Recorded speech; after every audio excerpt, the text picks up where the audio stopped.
Hello, my name is Leanne Sherrod, a speech-language pathologist and the President and Chief Clinical Officer here at Expressable. Thank you so much for joining me today. I'm so excited to discuss one of the most important techniques you can use to grow your baby's language abilities: speaking parentese.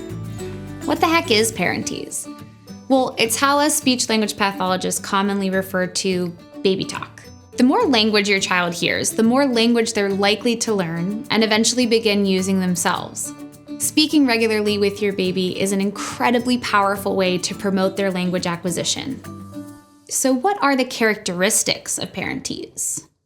Well, it includes speaking in a higher pitch, elongating your vowels, speaking slowly and clearly, exaggerating your facial expressions, and using a variety of engaging voice inflections. A doggy. A soft doggy. Woof, woof, woof.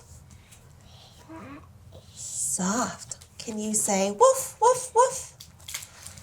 A butterfly. Wow. Look how sparkly that butterfly is. For many parents and caregivers, this seems to come naturally.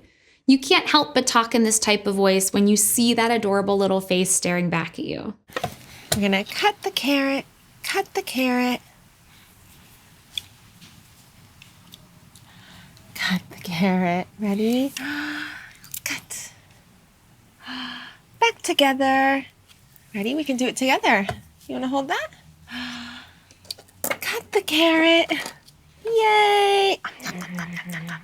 Nom, nom, nom, nom. But for others, parentese doesn't come quite as naturally. Many parents and caregivers ask, why would I talk to my baby when they can't talk back to me yet? And that's a fair question. However, research has consistently shown that talking frequently to your baby and speaking in parentese sets children up for successful language development. 1, 2, 3. 1, 2, 3.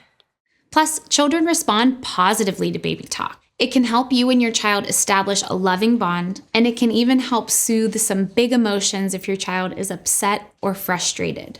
Let's take a look at mother effectively using parentese with her baby. Open. Hi, doggy. Hi, doggy. Can you close it? Good job. Okay. Knock, knock. You want to open? Open the oven. There's the chicken.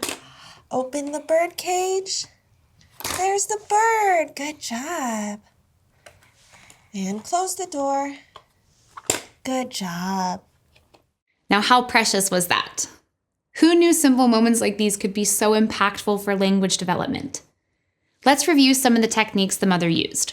As the mother was playing with the baby, you saw her narrate everything they were doing together in short, simple sentences.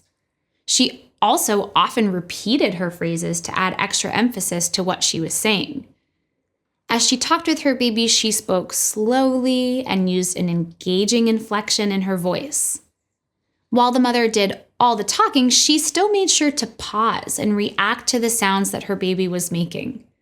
This helps teach the baby the natural give and take of conversation. Just as importantly as what the mother did do, it's also important to note what she didn't do. Effective baby talk means we're still using proper speech and language, even if we're changing the cadence or melody of our voice. We want to avoid using incorrect grammar or substituting silly sounds for actual words. For example, using exaggerated baby talk to say, "Put the shoes on your feet," is preferred to saying, "Put the shoesy on your little toesies." In addition to using parentese with your baby, just simply talking to them and modeling language is vital for normal speech and language growth, even if they're not responding. Remember, babies are absorbing language at all times throughout their environment. And as mentioned, the more language they hear, the more language they learn. Night-night, baby. Night-night. Night-night.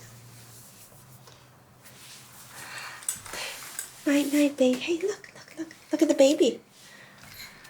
See the baby? The baby goes, night-night. Night-night, baby. Night-night. Night-night. Sure, it might feel a bit silly to speak with your baby, especially if it's just the two of you at home. I mean, what are you going to talk about? But truthfully, it can be just about anything. One of the things I always tell parents is to try and simply get in the habit of narrating what you're doing throughout your everyday life, even if it's not super exciting. For instance, let's say you're getting ready to go on an errand with your baby. You might say, "It's time to go to the store. Let's put on your shoes. Ready, sit down. Now we pick up the bag. Open the door. Good job opening the door. Time to get in the car." Challenge yourself to narrate at least half of the tasks you complete with your baby in a day. Making communication practice a part of your daily routine will set your child up for speech and language success. And before you know it, pretty soon these conversations will likely involve your baby talking right back to you. The more you practice these tips, the sooner that day will come.